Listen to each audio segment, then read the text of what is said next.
Hello everyone, आज हम लोग पढ़ेंगे रिसर्च प्रोसेस। देखिए, रिसर्च प्रोसेस है क्या।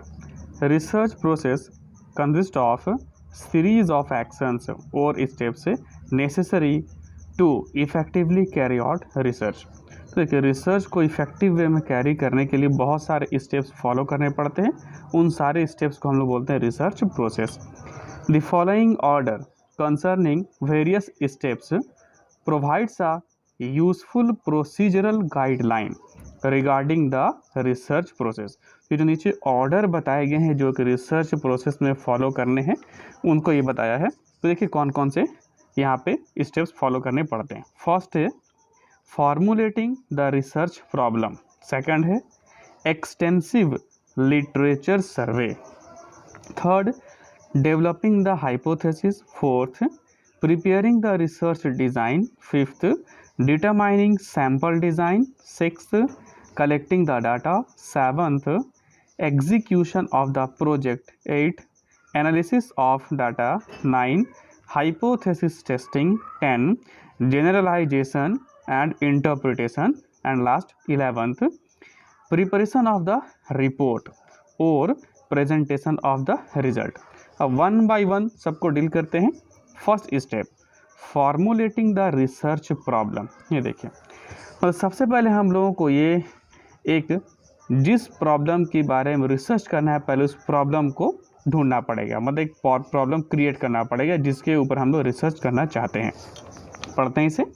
There are two types of research problems viz those which relates to status of nature and those which relate to relationship between variables।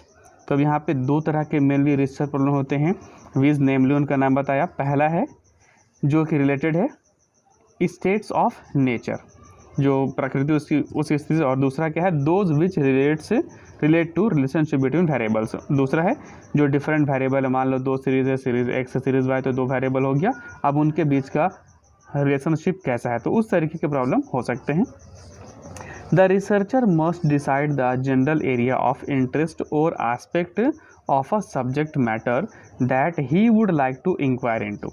तो जो researcher है, जो रिसर्च करना चाहता है, तो उसको पहले अपने इंटरेस्ट का सब्जेक्ट मैटर, उस एरिया को डिसाइड करना पड़ता है जिस एरिया में वो रिसर्च करने का इच्छुक है। Essentially two steps are involved in formulating the research problem. देखिए, रिसर्च प्रॉब्लम को फॉर्मुलेट करने में दो स्टेप जरूरी रूप से शामिल है। Viz understanding the problem thoroughly, जो समस्या है उसको थ्रू आउटली समझना है हम लोग को शुरू से, and reshaping the same into meaningful terms from an analytical point of view. तो फर्स्ट जो था स्टेप, प्रॉब्लम को थ्रू आउटली समझ जाना है, और उसका दूसरा जो स्टेप है रीशेपिंग द सेम, उस प्रॉब्लम को दोबारा शेप प्रोवाइड करना है इनटू मीनिंगफुल टर्म्स में from an analytical point of view, जिसके थ्रू हम लोग उसका एनालिसिस कर सकते हैं इस पॉइंट ऑफ व्यू पे। The best way of understanding the problem is to discuss it with one's own colleagues or with those having some expertise in the matter। तो देखिए, समस्या को समझने का सबसे आसान तरीका ये है कि उसको अपने कलीग, अपने साथी के साथ डिस्कस किया जाए, या फिर वैसे एक्सपर्ट जिनको इसका नॉलेज है उनके साथ समस्या को डिस्कस किया जाए। In an academic institution the researcher can seek the help from a guide who is usually inexperienced man and has several research problem in mind. तो एकेडमिक इंस्टीट्यूट जहाँ तक की बात है, जैसे आप लोग सुने हो कि पीएचडी सब करते हैं, तो पीएचडी करने के लिए गाइड से संपर्क करना पड़ता है, और गाइड जो है वो एक एक्सपीरियंसफुल व्यक्ति होते हैं, उनके पास बहुत एक्सपीरियंस होता है और उनके पास बहुत सारे रिसर्च प्रॉब्लम भी माइंड में होते हैं। तो गाइड जो है आपको एक टॉपिक बताते हैं उस टॉपिक पर रिसर्च करने के लिए। तो ये भी एक तरीका है कि रिसर्च का प्रॉब्लम पता लगाने के लिए हम लोग गाइड से संपर्क कर सकते हैं, और फिर गाइड जिस प्रॉब्लम को बताए फिर उनसे जैसा गाइडेंस मिले उसके ऊपर फिर रिसर्च किया जाता है। इन प्राइवेट बिजनेस यूनिट्स और इन गवर्नमेंटल ऑर्गेनाइजेशन। अब देखिए, प्राइवेट बिजनेस यूनिट या फिर सरकारी संस्था में क्या होगा, the problem is usually embarked, तो जो प्रॉब्लम जो है एम्बार्क होता है, शुरू करता है किस तरीके से, बाय द एडमिनिस्ट्रेटिव एजेंसीज, तो समस्या उसको शुरू किया जाता है एडमिनिस्ट्रेटिव एजेंसीज के द्वारा, with whom the researcher can discuss, तो उस एजेंसी के साथ रिसर्चर डिस्कस कर सकते हैं as to how the problem originally came about and what considerations are involved in its possible solution. अब एडमिनिस्ट्रेटिव एजेंसी के साथ रिसर्चर डिस्कस करें कि आखिर ये समस्या किस तरीके से उत्पन्न हुई, and what consideration are involved in its possible solution, और इसके पॉसिबल सॉल्यूशन में क्या क्या कंसिडरेशन इन्वॉल्व हो सकता है। सेकंड स्टेप है एक्सटेंसिव लिटरेचर सर्वे। अब देखिए, पहले एक समस्या को चुन लेने के बाद अब उस समस्या के ऊपर अगर पहले से कोई रिसर्च हो चुका है या फिर उससे संबंधित कोई और रिसर्च हो चुका है, तो उसका हमें डीपली स्टडी करना चाहिए, उसे हम लोग बोलते हैं literature survey. Once the problem is formulated a brief summary of it should be written down, तो जब समस्या हम लोग ले लेते हैं तो उसका ब्रीफ समरी लिखना पड़ता है। It is compulsory for a research worker writing a thesis for a PhD degree to write a synopsis of the topic and submit it to the necessary committee और the research board for approval. अब देखिए, जब समस्या का हम लोग चयन कर लेते हैं, अगर हम PhD को ध्यान में रख के देखेंगे तो PhD करने से पहले रिसर्च का एक प्रपोजल तैयार होता है कि मैं किस टॉपिक पे कैसे कैसे रिसर्च करूँगा, उसका एक शॉर्ट में मतलब ब्रीफली एक नोट्स तैयार होता है जिसे हम लोग बोलते हैं सिनॉप्सिस। तो उस सिनॉप्सिस को तैयार करने के बाद कमिटी के सामने पेश करना पड़ता है, जिसे हम लोग DRC मेंबर्स बोलते हैं। तो DRC में फिर अगर आपका वो टॉपिक अप्रूव्ड हो जाएगा, आपको बुलाया जाएगा वाइवा के लिए, अप्रूव होने के बाद तब आप उस टॉपिक के ऊपर रिसर्च कर सकते हैं, जब परमिशन मिल जाएगा आपको यूनिवर्सिटी से तब। एट दिस जंक्चर, तो अब इस जंक्चर इस मोड़ पर the researcher should undertake extensive literature survey connected with the problem, तो इस जंक्चर पे रिसर्चर को लिटरेचर रिव्यू करना चाहिए जो कि उस समस्या से कनेक्टेड है। For this purpose the abstracting and indexing journals and published और unpublished bibliographies are the first place to go to. अब देखिए, इसके लिए होगा क्या, हमने जितने भी जर्नल पढ़े, जितने भी पब्लिश्ड आर्टिकल पढ़े या फिर जो बुक्स वगैरह पढ़ते हैं, उन सब का लिस्ट तैयार करना पड़ता है, जिसे हम बिब्लियोग्राफी बोलते हैं, उसको भी देना पड़ता है फर्स्ट प्लेस पे। Academic journals, conference proceedings, government reports, books etcetera, तो इन सब का जो लिस्ट है वो कहलाता है bibliography. Must be tapped depending on the nature of the problem, तो हमारे प्रॉब्लम का जो नेचर है उससे रिलेटेड जितने भी एकेडमिक जर्नल है, कॉन्फ्रेंस का प्रोसीडिंग है, गवर्नमेंट रिपोर्ट है, बुक्स है, उन सब को हमको टैप करना चाहिए, मतलब उन सबको पढ़ना चाहिए, उन सब का स्टडी करना चाहिए। In this process, it should be remembered that one source will lead to another। अब यहाँ पे ये हमको याद रखना है कि एक जो सोर्स है वो दूसरे को लीड करता है। The earlier studies, if any, which are similar to the study in hand should be carefully studied। तो इसके लिए अगर हमारा जो समस्या है उससे रिलेटेड कोई पहले से स्टडी हो चुका है तो उसको हमको अच्छे से पढ़ना चाहिए, तो इससे क्या है, हमारे अभी वाले प्रॉब्लम को सॉल्व करने में कुछ हेल्प मिलेगा। तो जो पहले का जो अर्ली प्रॉब्लम था वो हेल्प करेगी अभी वाले में। A good library will be a great help to the researcher at this stage. तो एक बढ़िया लाइब्रेरी इस स्टेज में रिसर्चर के लिए बहुत लाभदायक होगा। अब थर्ड स्टेप देखिए, थर्ड है development of working hypothesis after extensive literature survey. तो जब लिटरेचर सर्वे हो जाएगा, लिटरेचर सर्वे को हम लोग लिटरेचर रिव्यू भी बोलते हैं। अब इसके बाद क्या करना है, researcher should state in clear terms the working hypothesis और हाइपोथेसिस, देखिए सिंगुलर हाइपोथेसिस और उसका प्लूरल हो गया हाइपोथेसिस। तो हाइपोथेसिस मैंने समझाया था प्रीवियस वीडियो में कि एक एजम्पशन है, तो अगर एक हम लोग अपना कुछ एजम्पशन लेकर के चलते हैं तो कहलाएगा हाइपोथेसिस, और अगर एक से ज़्यादा एजम्पशन रखा जाए तो हो जाएगा प्लूरल, उसे बोल देगा हाइपोथेसिस। तो अब हमें सेट करना पड़ता है एक क्लियर टर्म में अपना हाइपोथेसिस।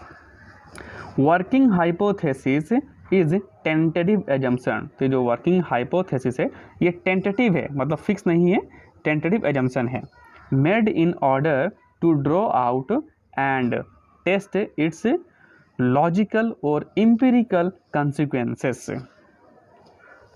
तो अब जो हम लोग का हाइपोथेसिस है इसको हम लोग एज्यूम करने के बाद फिर इसका हम लोग वेरियस हाइपोथेसिस टेस्टिंग करते हैं, और टेस्टिंग करने के बाद ही फिर हम लोग को डिसीजन लेते हैं। ये हम लोग अलग से चैप्टर पढ़ेंगे हाइपोथेसिस टेस्टिंग, उसके लिए बहुत सारे स्टैटिस्टिकल टूल्स वगैरह यूज़ किए जाते हैं, तब फिर हम लोग रिजल्ट देते हैं कि हमारा हाइपोथेसिस वो रिजेक्ट हुआ या फिर सेलेक्ट हुआ, वो सब आगे पढ़ेंगे। As such the manner in which research hypothesis are developed is particularly important since they provide the focal point for research. अब देख, as such the manner in which research hypotheses are developed, तो जिस manner में hypothesis को develop किया गया है ये particularly important है, क्योंकि ये जो है प्रोवाइड करते हैं फोकल पॉइंट रिसर्च के लिए, मतलब रिसर्च का जो प्रमुख बिंदु है वो हाइपोथेसिस होता है। उसी हाइपोथेसिस को ध्यान में रखकर, मतलब हमारा जो एजम्पशन उसको ध्यान में रखकर आगे का सारा रिसर्च वर्क किया जाता है। They also affect the manner in which tests must be conducted in the analysis of data and indirectly the quality of data which is required for the analysis। अभी जो हाइपोथेसिस है वो ये भी मायने रखता है कि किस तरीके से हम लोग टेस्ट को कंडक्ट करेंगे डाटा एनालिसिस करने के लिए, मतलब डिफरेंट टाइप के जो टेस्ट है उसमें से किसको अप्लाई करना है, और क्वालिटी, किस क्वालिटी का डाटा हम लोगों को एक्वायर करना है, ये भी डिपेंड करता है हाइपोथेसिस के ऊपर। In most types of research the development of working hypothesis plays an important role. तो बहुत से तरह के रिसर्च में जो हाइपोथेसिस का डेवलपमेंट ही बहुत इंपॉर्टेंट रोल प्ले करता है। Hypothesis should be very specific and limited to the piece of research in hand because it has to be tested. अब हाइपोथेसिस जो है बहुत स्पेसिफिक होना चाहिए और लिमिटेड होना चाहिए हमारे हाथ में, क्योंकि इसको हम लोग को टेस्ट करना है। लिमिटेड मतलब हाइपोथेसिस हम लोग को बहुत ज़्यादा भी नहीं रखना है, हाइपोथेसिस कम ही रखा जाता है, जैसे 1, 2 या फिर maximum 3। The role of the hypothesis is to guide the researcher by delimiting the area of research. तो ये जो रोल है हाइपोथेसिस का वो गाइड करता है रिसर्चर को किस तरीके से, by delimiting the area of research. तो ये रिसर्च के एरिया को वो एक सीमा में बांधकर रिसर्चर को गाइड करता है। And to keep him on the right track, और रिसर्चर को वो सही ट्रैक में रखता है। नेक्स्ट स्टेप है fourth, preparing the research design. अब देखिए जब हमारा हाइपोथेसिस भी सेट हो जाता है उसके बाद हम लोग प्रिपेयर करते हैं research design. The research problem having been formulated in clear-cut terms, the researcher will be required to prepare a research design। तो जब क्लियर कट टर्म में रिसर्च प्रॉब्लम तैयार हो गया तो उसके बाद रिसर्चर को रिसर्च डिज़ाइन बनाने की ज़रूरत पड़ती है। That is he will have to state the conceptual structure within which research would be conducted। इसका मतलब यह है कि उसको एक कॉन्सेप्चुअल स्ट्रक्चर बनाना पड़ेगा जिस स्ट्रक्चर में रहकर रिसर्च करना है। The preparation of such a design facilitates research to be as efficient as possible yielding maximal information. तो जो प्रिपरेशन है ऑफ सच अ डिज़ाइन, इस डिज़ाइन का फैसिलिटेट्स रिसर्च, तो रिसर्च को फैसिलिटेट करता है किस चीज़ में, to be as efficient as possible yielding maximal information. तो उसको जितना हो सके संभव हो उतना इफिशिएंट बनाता है, यील्ड करने में, प्राप्त करने में क्या चीज़, मैक्सिमल इंफॉर्मेशन, मतलब ज़्यादा से ज़्यादा इंफॉर्मेशन प्राप्त करने में। There are several research designs such as experimental and non experimental hypothesis testing. तो यहाँ बहुत सारे रिसर्च डिज़ाइन हैं, इनको भी हम लोग अलग से पढ़ेंगे चैप्टर में, जब पढ़ा जाएगा रिसर्च डिज़ाइन चैप्टर। तो इसमें से मान लीजिए यहाँ पे मेनली दो, एक्सपेरिमेंटल और नॉन एक्सपेरिमेंटल की बात की गई। एक्सपेरिमेंटल डिज़ाइन के अंदर ही बहुत आते हैं और नॉन एक्सपेरिमेंटल डिज़ाइन के अंदर बहुत सारे डिज़ाइन आते हैं। उनके यहाँ पे बस अभी नाम बताया गया है, आगे डील किया जाएगा उस पर्टिकुलर चैप्टर में, रिसर्च डिज़ाइन के चैप्टर में। Experimental designs can be either informal designs such as before and after without control, after only with control, before and after with control, और फॉर्मल डिज़ाइंस। तो formal में कौन कौन है? Such as completely randomized design, तो completely randomized है, randomized block design, Latin square design, simple and complex factorial designs. इन सारे डिज़ाइंस के बारे में इस पर्टिकुलर चैप्टर में डिस्कस किया जाएगा जब हम लोग पढ़ेंगे चैप्टर रिसर्च डिज़ाइन तब। Out of which the researcher must select one for his own project. तो इन सब में से रिसर्चर को कोई एक अपने प्रोजेक्ट के लिए सिलेक्ट करना पड़ेगा। तो ये था स्टेप रिसर्च डिज़ाइन सेलेक्ट करने का। Next step determining sample design. अब देखिए, अब हम लोग को सैम्पल डिज़ाइन उसको डिटरमाइन करना है। All the items under consideration in any field of inquiry constitute a universe or population.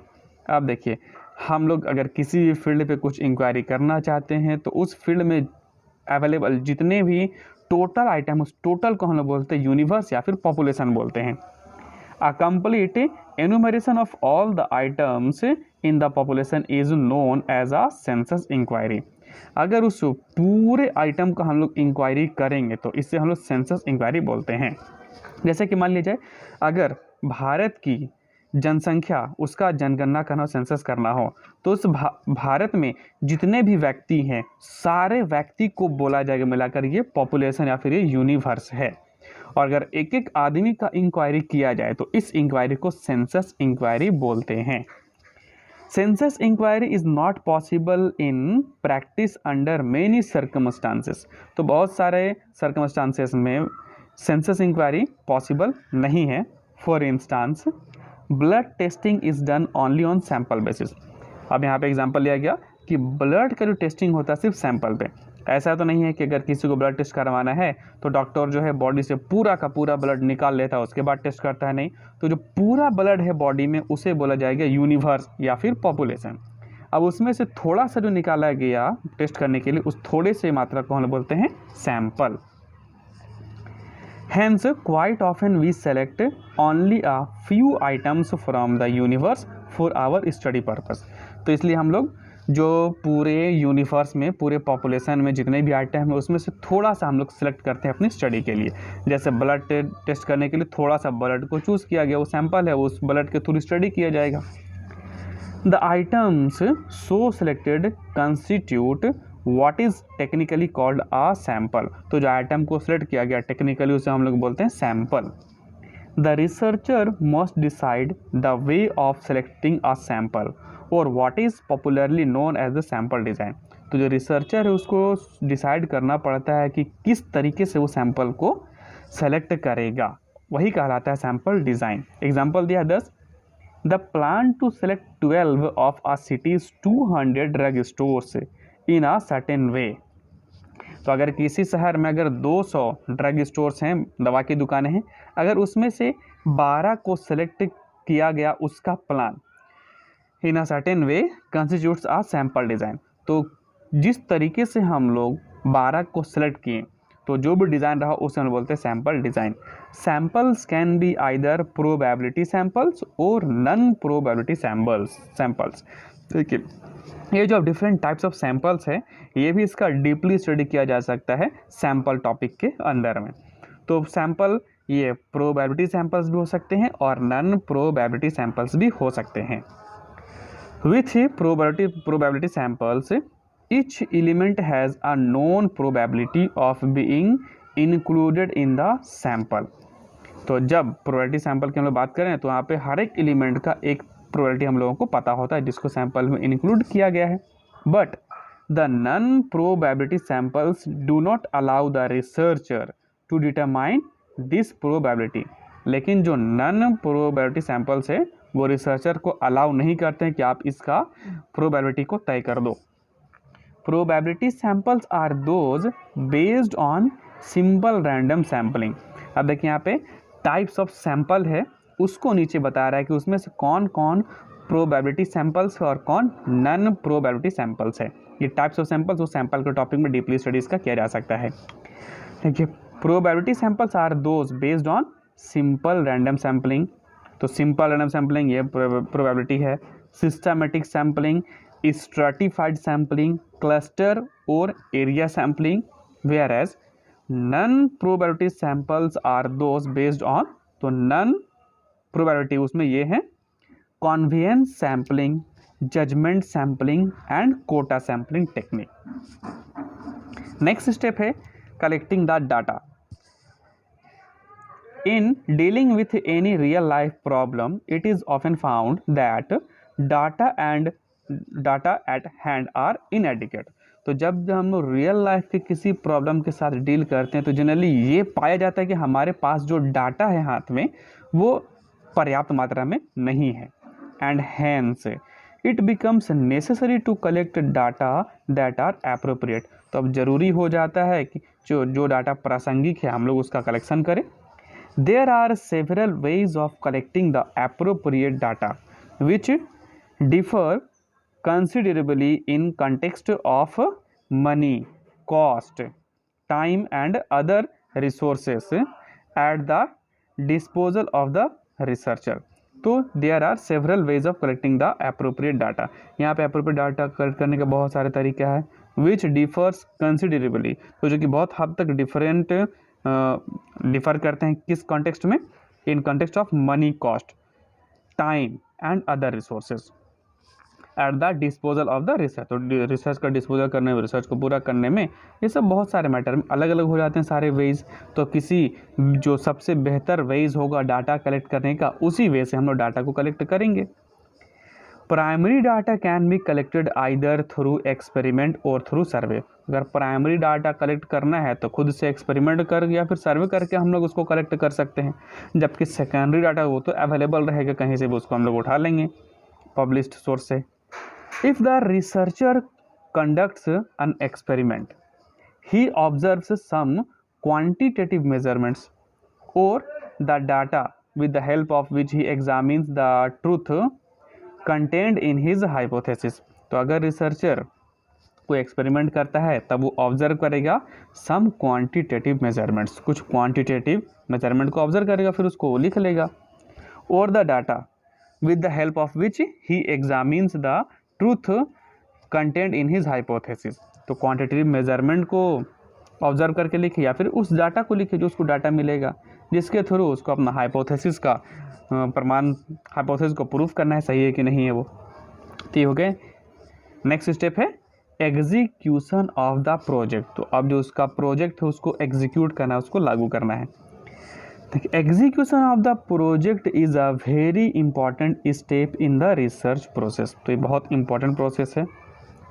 If the execution of the project proceeds on correct line से, अगर सही लाइन में प्रोजेक्ट एग्जीक्यूट हो गया है, the data to be collected would be adequate and dependable. तो जो data है हम लोग जो कलेक्ट करेंगे वो एडिकेट होगा, पर्याप्त होगा, और वो डाटा डिपेंडेबल होगा। The researcher should see that the project is executed in a systematic manner and in time. तो रिसर्चर को ये देखना पड़ता है कि जो प्रोजेक्ट है वो एग्जीक्यूट हुआ सिस्टमेटिक मैनर में और सही समय पे। If the survey is to be conducted by means of structured questionnaire, अगर हम लोग को सर्वे करना है एक प्रश्नावली बना करके जिसमें कि क्वेश्चन होते हैं और सबका आंसर पूछना पड़ता है लोगों से, तब क्या होगा, data can be readily machine process. तब ऐसे सिचुएशन में हम लोग डाटा को डायरेक्ट मशीन प्रोसेस में हम लोग डाल सकते हैं क्योंकि ये फर्स्ट हैंड कलेक्ट किया गया है data. In such a situation questions as well as the possible answers may be coded. तो ऐसे सिचुएशन में क्वेश्चन भी लिखते हैं और उसका जो पॉसिबल आंसर है मतलब उसको ऑब्जेक्टिव टाइप बना करके लिख दिया जाता है ऑप्शन वाला। जैसे कि option a b c d दे देंगे किसी क्वेश्चन का, इस चारों में से आप बताइए कि आपको क्या सही लगता है। इस तरीके से डाटा कलेक्ट किया जाएगा। If the data are to be collected through interviewers, अगर डाटा को इंटरव्यूअर की मदद से कलेक्ट करना है तब arrangement should be made for proper selection and training of the interviewer, तब उनके लिए अरेंजमेंट करना पड़ेगा प्रॉपर ट्रेनिंग का और उनका सिलेक्शन का। द ट्रेनिंग में be given with the help of instruction manuals which explain clearly the job of the interviewers at each step. अब जो ट्रेनिंग है मैनुअल वे में दिया जा सकता है, जो कि हर एक स्टेप में इंटरव्यूअर का क्या जॉब है उसको बता देगा। Occasional field checks should be made to ensure that the interviewers are doing their assigned job sincerely and efficiently. मतलब कभी कभी ओकेजनली फील्ड चेक भी करना चाहिए, मतलब अचानक फील्ड में विजिट करके देखना चाहिए कि जो इंटरव्यूअर है वो अपना काम सही से कर रहा है कि नहीं कर रहा है। A careful watch should be kept for unanticipated factors in order to keep the survey as much realistic as possible। तो अब यहाँ पे बहुत सारे अनएंटिसिपेटेड फैक्टर्स भी हो सकते हैं, तो उनके लिए बहुत ध्यानपूर्वक नज़र रखना पड़ेगा, ताकि in order to keep the survey as much realistic as possible, ताकि सर्वे जो है जितना हो सके रियलिस्टिक हो। नेक्स्ट स्टेप है एनालिसिस ऑफ डाटा। अब जो डाटा कलेक्ट हो गया उसका करना है हम लोग को analysis. After the data have been collected the researcher turns to the task of analysis them. और जब डाटा कलेक्ट हो गया अब तो रिसर्चर का काम क्या है उसको एनालिसिस करना। The analysis of data requires a number of closely related operations such as establishment of categories. अब एनालिसिस में बहुत सारे number of close related operations हैं। इसमें देखिए क्या क्या उसमें क्लोजली ऑपरेशंस करने पड़ेंगे, मतलब क्या क्या उसको काम करने पड़ेंगे। इस्टेब्लिशमेंट ऑफ कैटेगरीज, कैटेगरी बनाना पड़ेगा कि डाटा किस कैटेगरी का है। The application of these categories to raw data through coding. अब जो वो डाटा है उसका एप्लीकेशन करना पड़ेगा, रॉ डाटा उसको बनाना पड़ेगा। मैं जितने भी डाटा मिले सबको कैटेगरी वाइज हम लोग जमा कर लें। कैटेगरी से मान लो अगर 3 कैटेगरी बनाया गया, अब उस तीनों कैटेगरी से जो अपने काम का डाटा है पहले उसको लिया जाएगा, रॉ डाटा बनाया जाएगा, फिर उसका कोडिंग किया जाएगा, tabulation and then drawing statistical inferences. फिर उसका टैबुलेशन किया जाएगा और उसके बाद किया जाएगा स्टैटिस्टिकल इन्फ्रेंसेस। अब स्टैटिस्टिकल इन्फ्रेंसेस मतलब स्टैटिस्टिक्स का जो हम लोग का अनुमान होगा, तो अब स्टैटिस्टिक्स के हिसाब से जो भी अनुमान निकलेगा वो सब फिर करना है। तो पहले इसमें करना क्या पड़ा, डाटा को कैटेगरी में बांटना पड़ा, फिर उस डाटा से रॉ मटेरियल अपना लेना पड़ा, उसको कोडिंग करना पड़ा, फिर उस डाटा को टैबुलेट करना पड़ा।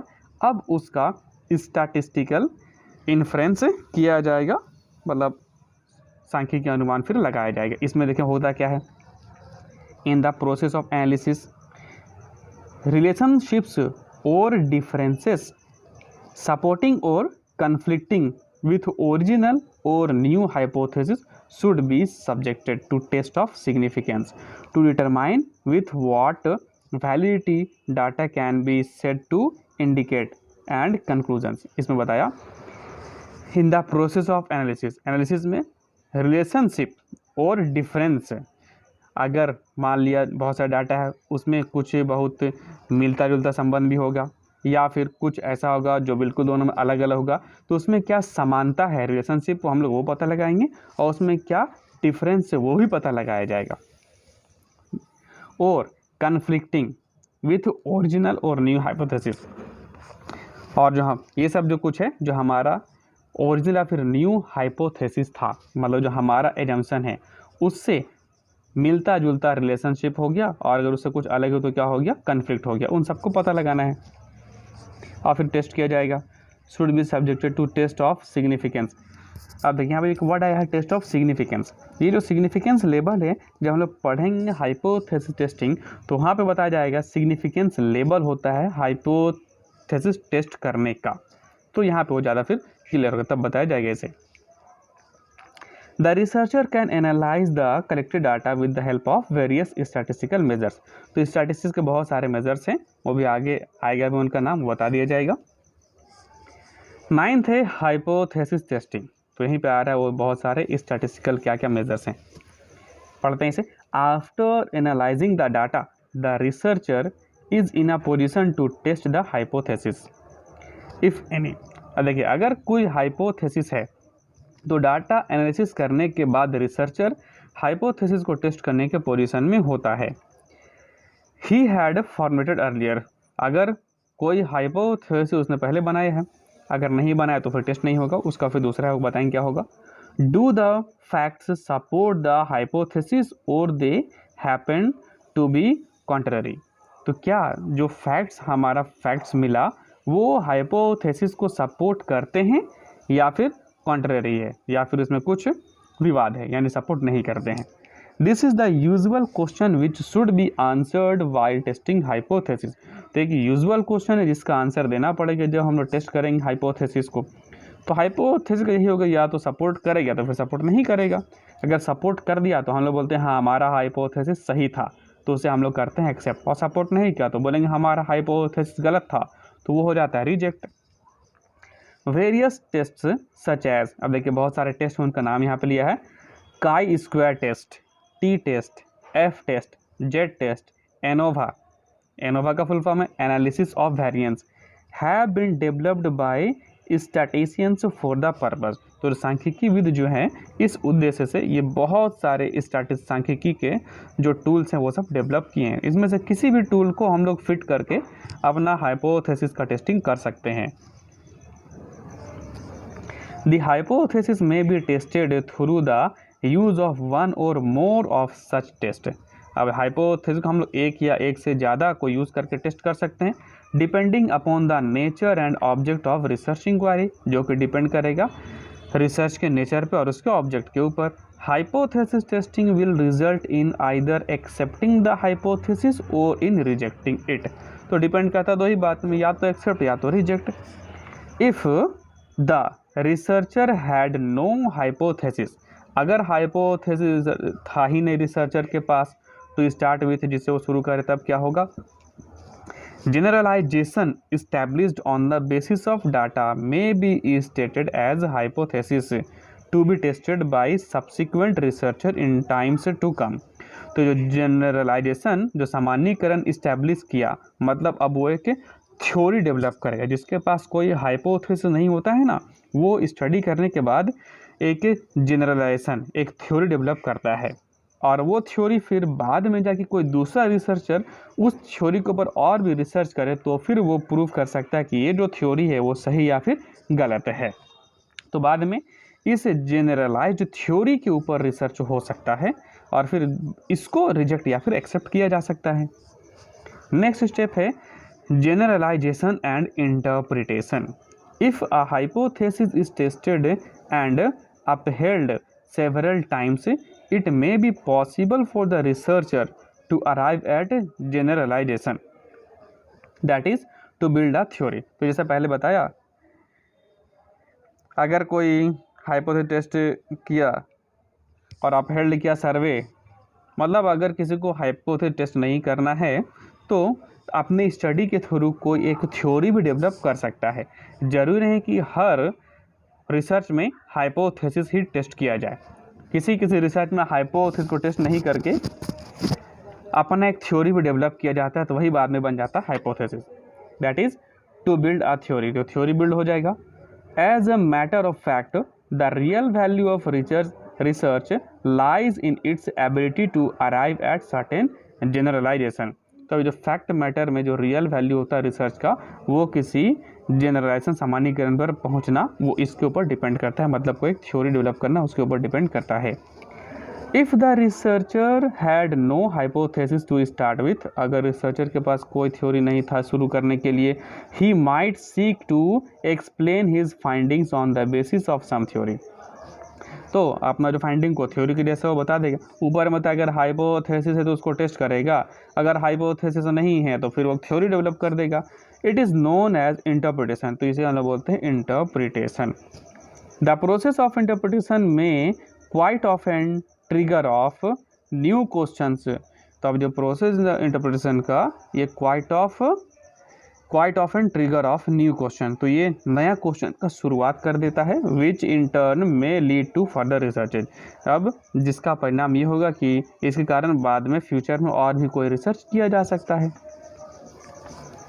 11th स्टेप है प्रिपरेशन ऑफ द रिपोर्ट और द थेसिस। अब जब सारा रिसर्च का काम हो गया, थ्योरी वगैरह सब डेवलप हो गया, अगर हाइपोथेसिस नहीं है तो तब लास्ट में रिपोर्ट तैयार किया जाता है।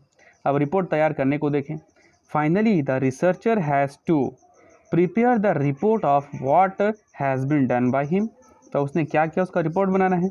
Writing of report must be done with great care keeping in view the following. तो अब रिपोर्ट को जो तैयार करना है, नीचे जो बातें बताए उसको ध्यान में रख के करना है। फर्स्ट है the layout of the report should be as follows. अब रिपोर्ट का लेआउट है वो ऐसा होना चाहिए। फर्स्ट उसमें भी नंबर 1 द प्रिलिमिनरी पेजेस, मतलब स्टार्ट शुरुआत के जो पेजेस हैं वो होना चाहिए। The main text, third the end matter. इसे पढ़ते हैं। In its preliminary pages the report should carry title and date followed by acknowledgements and foreword. तो अब शुरुआत के पेज में टाइटल होगा, डेट होगा, जिसमें कि उसके बाद एक्नॉलेजमेंट और फॉरवर्ड प्रस्तावना ये लगा रहेगा। Then there should be a table of contents followed by a list of tables and list of graphs and charts if any. अब उसके बाद टेबल ऑफ कंटेंट होगा, जिसमें कि टेबल का लिस्ट भी रहेगा, ग्राफ का लिस्ट होगा, ये होगा तो मतलब टेबल और ग्राफ रहेगा तो उसका लिस्ट देंगे, नहीं रहेगा तो नहीं देंगे। Given in the report. The main text of the report should have the following part. अब मेन टेक्स्ट में ये सब पार्ट होना चाहिए। मेन टेक्स्ट का जो पार्ट है पहला, उसमें इंट्रोडक्शन है। It should contain a clear statement of the objective of the research and an explanation of the methodology adopted in accomplishing the research, the scope of the study along with various limitations should as well be stated in this part। तो इसमें बताया क्या क्या, it should contain a clear statement of the objective of the research, तो research का objective clear होना चाहिए। And an explanation of the methodology adapted, और रिसर्च का कौन सा मेथड अपनाया गया उसका क्लियर कट एक्सप्लेनेशन होना चाहिए। In completion the research, research को पूरा करने के जो मेथड अपना है उसको। The scope of the study, study का हमारा क्या स्कोप है वो होना चाहिए। अलॉन्ग विथ वेरियस लिमिटेशंस, इसके लिमिटेशंस के साथ। Should as well be stated in this part, तो इन सबको अच्छे से इस पार्ट में व्याख्या करना है। इंट्रोडक्शन पार्ट हो गया। बी नंबर है, number B summary of findings. हमारा जो फाइंडिंग उसको समरी देना है। After introduction there would appear a statement of findings and recommendations in non technical language. तो अब जो हमारा जो भी फाइंडिंग है, रिकमेंडेशन है, उसको नॉन टेक्निकल लैंग्वेज यानी इजी लैंग्वेज में लिखना है। If the findings are extensive they should be summarized, अगर फाइंडिंग एक्सटेंसिव उसको फिर समराइज कर देना है। See main report, the main body of the report should be presented in logical sequence and broken down into readily identifiable section. तो अब जो भी हमारा रिपोर्ट है उसको प्रेजेंट करना लॉजिकल सीक्वेंस में, मतलब जो रिपोर्ट में जो जितने भी फाइंडिंग्स वगैरह है उनको प्रेजेंट किया लॉजिकल सीक्वेंस में। ऐसा नहीं कि जहाँ तहाँ मैटर को हम लोग बता रहे हैं, मतलब मैटर जो है एक दूसरे से रिलेटेड लॉजिकल सीक्वेंस में होना चाहिए। Number D conclusion, towards the end of the main text researcher should again put down the result of his research clearly and precisely. अब एंड में जो रिसर्चर का जो भी रिजल्ट वगैरह है उसको पुट करना चाहिए क्लियर कट और प्रिसाइज वे में। In fact it is the final summing up, ये जो है फाइनल समिंग अप है, मतलब इसको कंक्लूड कर दिया, ये लास्ट हुआ conclusion. At the end of the report, अब जब रिपोर्ट का एंड होगा, appendices should be enlisted in respect of all technical data. तो जितने भी टेक्निकल डाटा है उनका अपेंडिस वो हम लोग को इंक्लूड करना चाहिए, वो सब रिपोर्ट के लास्ट में। बिब्लियोग्राफी, अब उसके बाद देना है बिब्लियोग्राफी। बिब्लियोग्राफी में होता है क्या, सारे चीज़ का list, that is list of books, journals, reports etcetera. तो जितने भी बुक हैं, जर्नल है, रिपोर्ट जो हमने पढ़ा है उन सब का लिस्ट कहलाता है बिब्लियोग्राफी, उन सब का लिस्ट देना पड़ता है लास्ट में। Consulted should also be given in the end, अब जिससे हमने कंसल्ट किया वो भी एंड में देना चाहिए। Index should also be given specially in a published research report. अब जो पब्लिश रिसर्च रिपोर्ट उसमें इंडेक्स भी देना जरूरी है। सेकंड है, फर्स्ट अभी चल रहा था लेआउट का, सेकंड लेआउट है report should be written in a concise and objective style in simple language, avoiding vague expression such as. तो अब ये जो सिंपल वर्ड कंसाइज लिखना है रिपोर्ट को, और जो वैग्यू फालतू वर्ड है इसको अवॉइड करना है, such as it seems, there may be. तो इट सीम्स लगता है, देयर में भी हो सकता है, ये सब नहीं, हो सकता है ना, जो हो गया फैक्ट वही लिखना है हमको रिसर्च में, and the like. Third, charts and illustrations in the main report should be used only if they present the information more clearly and forcibly. तो चार्ट और इलस्ट्रेशन उसको हम लोग तभी डालना चाहिए जब वो ज़्यादा क्लियर वे में प्रेजेंट कर रहे हो किसी बात को, तब। फोर्थ है कैलकुलेटेड कॉन्फिडेंस लिमिट। ये जो बात है ना कॉन्फिडेंस लिमिट, ये जब हम लोग टेस्ट करेंगे हाइपोथेसिस तो इसमें आता है कॉन्फिडेंस लिमिट कि कितना हम लोग कॉन्फिडेंस लिमिट लेकर के टेस्ट कर रहे हैं उसको बताना पड़ता है। Confidence limits must be mentioned and the various constraints experienced in conducting research operations may as well be stated। अब कॉन्फिडेंस लिमिट देने के अलावा अब जो भी कॉन्स्ट्रेंट्स, जो भी बाधाएं महसूस की गई हैं रिसर्च वर्क करने के टाइम पे, तो उसको भी बताना चाहिए। Okay, thank you. तो ये सब हो गए रिसर्च प्रोसेस।